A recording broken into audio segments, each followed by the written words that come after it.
Good day, everyone. Welcome to another episode of Unpontificated. My name is Vuyo, and today we are going to engage with the Sunday Scrum on CTV. Frog in my throat. Okay, and we're going to take a look at these three talking heads talking about Poilievre and his leadership style. And it's just going to be a short episode, and it was interesting what they said. And of course, I will break in and out with my pontification, my opinion, my thoughts. Let's go. Have you maybe reflected on your leadership style moving forward? No, my plan is to continue to lead and be the only leader in the country that's fighting for an affordable Canada, where our people who work hard can afford a home and food. That is my agenda.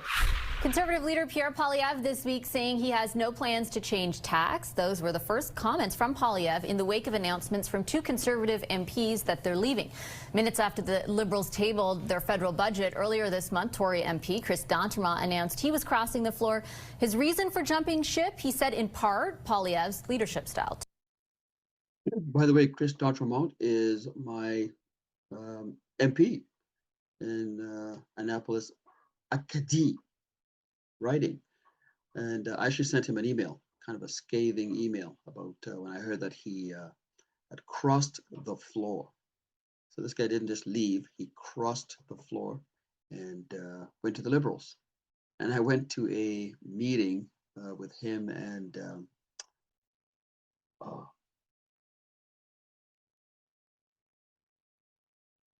I forget now, the it was a Harper cabinet minister, Peter MacKay. Yeah, him and Peter MacKay had a meeting just before the election. My wife and I went to see them. He was talking highly of Pierre Poilievre, talking lowly of Carney. And so I asked him, was he lying? Was he lying? Anyway, it was very sad moment, very sad when I heard that he had crossed. I'm quite pissed. 2 days later, Conservative Matt Genereux announced he would resign as an MP altogether. Our Sunday strategy session is here to talk about all of that. Kathleen Monk is a former NDP strategist and director of communications to the late Jack Layton. Corey Tonight was Ontario Premier Doug Ford's campaign manager and former director of communications for Prime Minister Stephen Harper.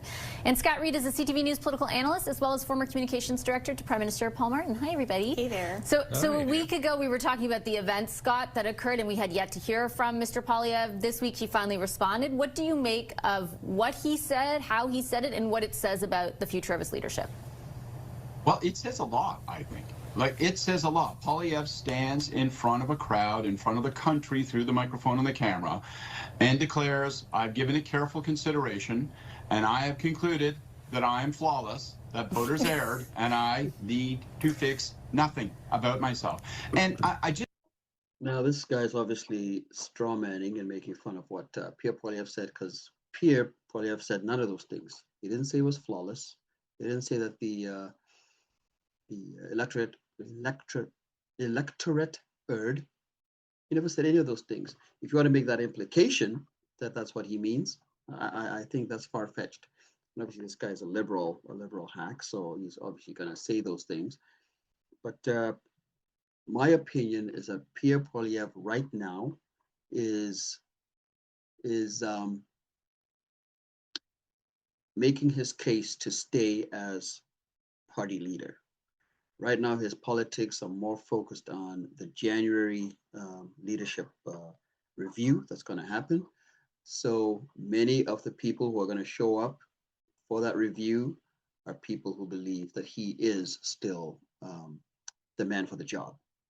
So people like that are people on the right, people who believe that, yes, his message is correct. It's about household income. It's about things like that. People are concerned about their about prices and all that. And that's what the message that Pierre is providing in contrast to, I'm saying contrast to Carney's message. Actually, Carney has taken his message, but Pierre is the guy for the job.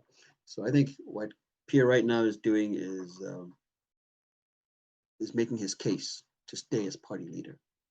Maybe after that, you might see a change, but it's politics. It's politics. I just think it's obviously a ridiculous look. And if his impulse, if his goal is to signal strength, it does the exact opposite. It just spotlights his insecurity. Nothing is more unattractive. Nothing strikes a stranger tone than someone who says, I got nothing wrong with me. I need to make no corrections, no fixes whatsoever. And then proceeds to blame everyone else for his problems, including the media who report, the defection of 2 members of parliament. And so, this is literally more of the same. It's self-declared more of the same. And, Pierre Poilievre needs to have an honest look in the mirror at the polls and ask himself, why are MPs leaving my party? Why am I trailing Mark Carney consistently for months as preferred prime minister? And what do I need to do to remedy that? And he is not going to get it as long as he clings to this brosphere, masculine nonsense where he says, all is great, I am perfect, and the world is wrong. Yeah. Masculine nonsense. You see, this is the kind of talk that really turns a lot of people off when you talk about, because this guy is just basically talking about, when he says masculine nonsense, he's basically saying that he believes in toxic masculinity. That's what he believes in. He believes that the show of strong men is toxic, which is a problem, I think, for men these days, is that when you're showing yourself to be strong, when you're showing yourself to be, you want to be the one, to protect and to provide. I'm going a little bit of a tangent, that's toxic. And this is wrong. And this is why a lot of men these days, a lot of boys are in trouble, because they're being told that they need to act more feminine. And I think that's part of Poilievre's attraction to a lot of young men.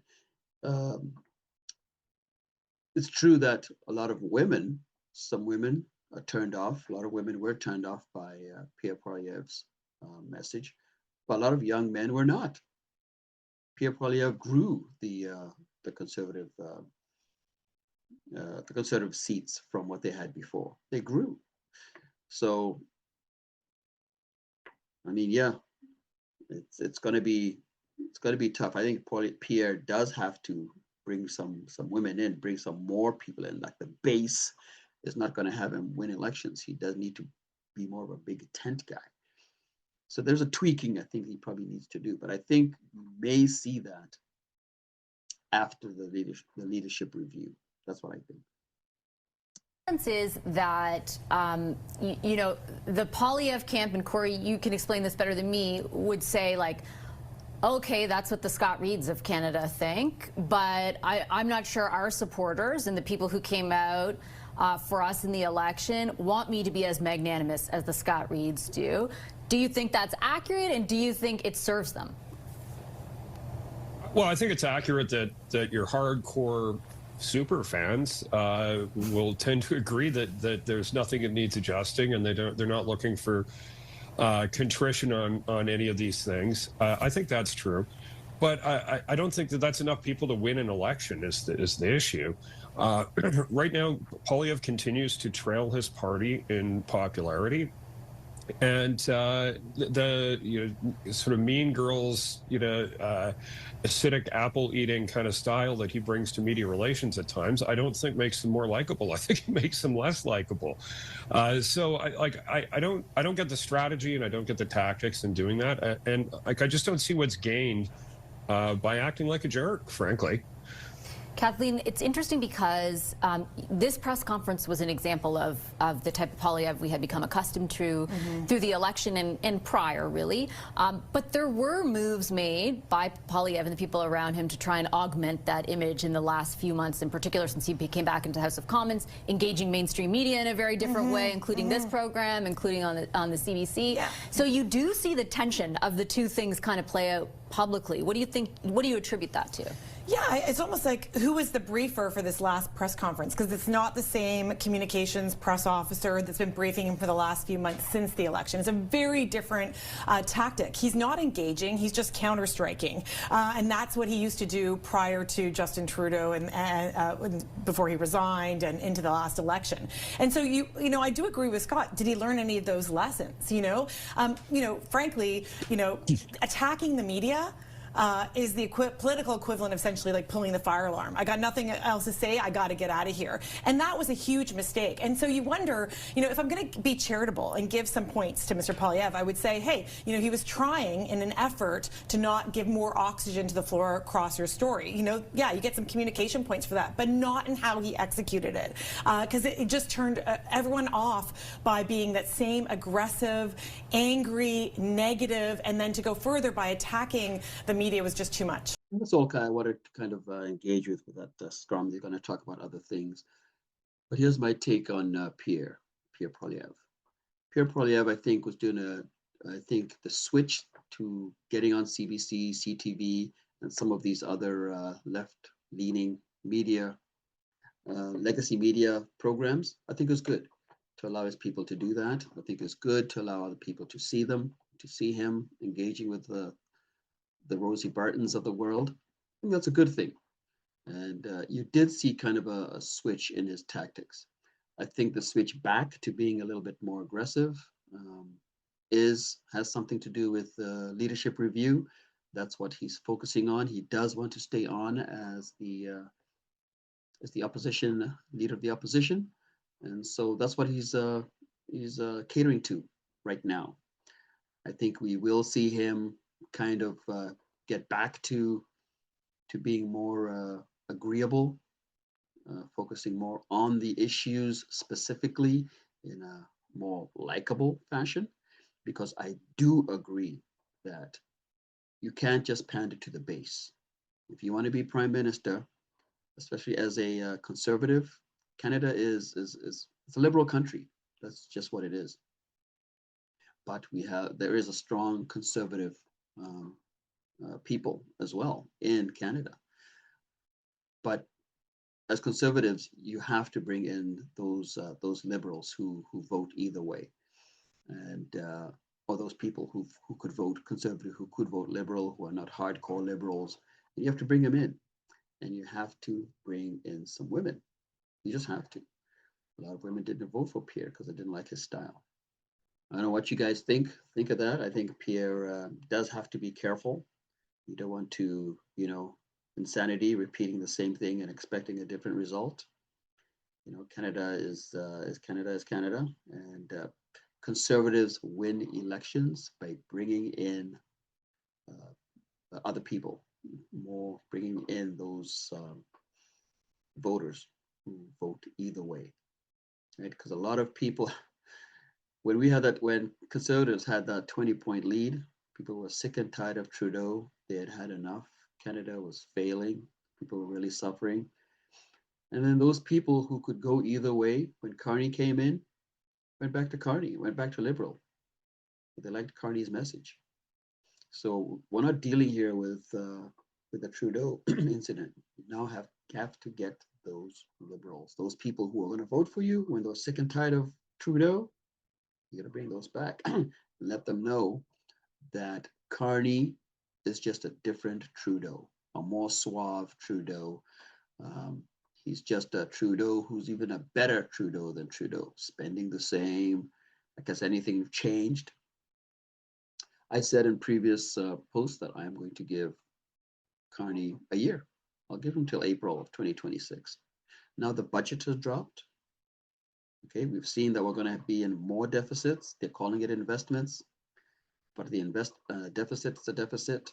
We heard from the parliamentary budget officer that this budget is wow. Anyway, so we shall see. We shall see if things are going to change. If not, then please, let's just have another election. Let's just get the show on the road. And if Pierre Poilievre loses the next election, he just got to go. He's got to go, and then we'll get some other new blood. I don't know who. But anyway, Those are my thoughts, guys. What do you guys think? Pierre is now catering for the leadership review. He wants to stay as leader, obviously. And what does he need to do to improve in the polls, do you think? What does he need to do to improve? Let me know. Like and subscribe. See you guys next time.